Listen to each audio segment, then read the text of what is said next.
দাও। মুখে মুখে পড়েই নি আমার। অসুবিধা আছে কেন? আমার কমে যাবে না নাকি কমে যাবে? পাপা দেখেছো ভিডিও হচ্ছে। কি হয়েছে পাপা? আজকে ননোর মুখে ভাত। কোথায় এসছো আজকে বলে দাও এবারে।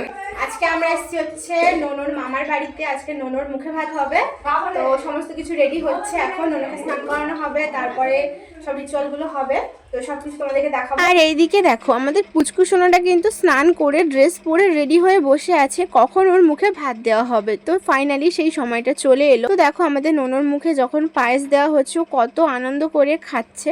আমাদের বাড়ির সবাই অপেক্ষায় ছিলাম এই দিনটার জন্য, কারণ এই দিনটা আমাদের ননর জীবনে খুব স্পেশাল একটা দিন। ওকে পায়েস খাওয়ানোর পর কিন্তু নিচে ছেড়ে দেওয়া হয়েছিল টাকা, বই, পেন্সিল, সিলেট দেওয়া হয়েছিল ও কোনটা ধরবে সেইটা দেখার জন্য।